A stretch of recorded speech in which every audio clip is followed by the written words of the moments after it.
Ça va être un peu de fierté que je vous montre le logo. Ça m'a pris quand même des heures de travail pour me décider. J'espère que ça va vous plaire. Dites-vous bien que derrière ce logo, c'est toute une assurance de qualité. Parce qu'on suit un cahier des charges vraiment très important, très strict, où on sélectionne nos matières premières avec soin pour que ça ne vous donne pas des pics glycémiques ou même des pics d'insuline après la digestion. Tout est fait avec de la farine de lin, des farines d'amandes, etc. Et s'il y a un apport de farine de blé, elle est calculée pour être vraiment très faible. Elle est juste là pour donner de la texture ou de la consistance. Voilà. Alors j'ai 3 produits de ce type à vous montrer aujourd'hui. Celle-là, c'est une miche de pain avec tout court, classique. Elle n'est pas végétarienne parce que ça contient des œufs.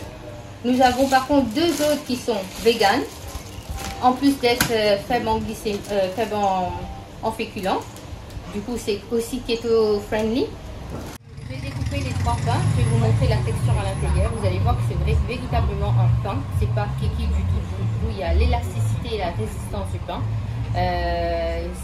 Franchement, moi ça me comble pendant mon régime cétogène. Ça fait 3 ans là que je suis ce régime, et pour mes petites fringales surtout, j'ai souvent ça envie de manger le matin un petit toast avec du beurre dessus, un petit café à côté, et ça me remplit de bonheur. Alors on va découper les gars. Vous pouvez avoir 20 tranches dedans, 20 tranches par chaque miche. Comme vous voyez, ça c'est celle qui contient les œufs, et ça c'est 2 vegan. Elle est un peu plus gonflée, du coup il y a plus d'air dedans, parce que les œufs rendent la texture du pain un peu plus moelleuse. N'empêche que c'est pas du tout keki, vous allez voir, je vais le découper, vous allez voir. Vous pouvez avoir 20 tranches comme ça. Vous voyez, c'est pas un cake. Vous voyez un espèce d'élasticité là, vous voyez, on peut le tordre, ça reprend forme. C'est comme un pain. Et quand vous déchirez, il y a une espèce de résistance. C'est pas du tout un cake, malgré que ça contient des œufs. Mais du coup les œufs ça apporte de la protéine, ça fait que ce pain c'est plutôt un protein bread qu'un pain comme on a les baguettes et les petits maisons remplis de féculents qui sont uniquement que le sucre au fait. C'est pas comme une baguette à l'ancienne qui contient d'autres choses. Mais là c'est, voilà. Je vais vous montrer les versions véganes.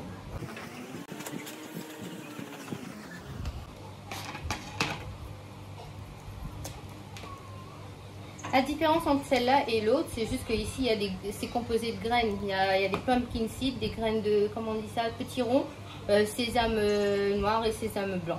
Celle-là, elle est tout plain. Aussi, vous voyez, même résistance. L'élasticité aussi. Vous ressentez le snap. Je sais pas, moi je le ressens, mais je sais pas si à travers l'image on le ressent aussi. Ça snap. Alors si vous êtes vegan et vous cherchez, vous faites le keto, ou vous êtes diabétique, vous recherchez un pain qui peut vous aider à combler vos petites fringales, ben, allez-y, hein, on a les choix. Là, et pour les vegans, on a ici, on a celle-là. Comment on peut les agrémenter? Tout simple, je vais mettre avec du fromage blanc. Il y a du Philadelphia qu'on trouve partout à l'île Maurice, qui est quand même très keto friendly. Alors, je vais prendre celle-là pour faire du gâchis. On va l'étaler, vous allez voir que ça s'étale bien, facilement. Voyez, si c'était un cake, ça allait s'effriter, mais là vous voyez bien que le fromage, elle tient bien sur le pain. La même pour le vegan. Pareil.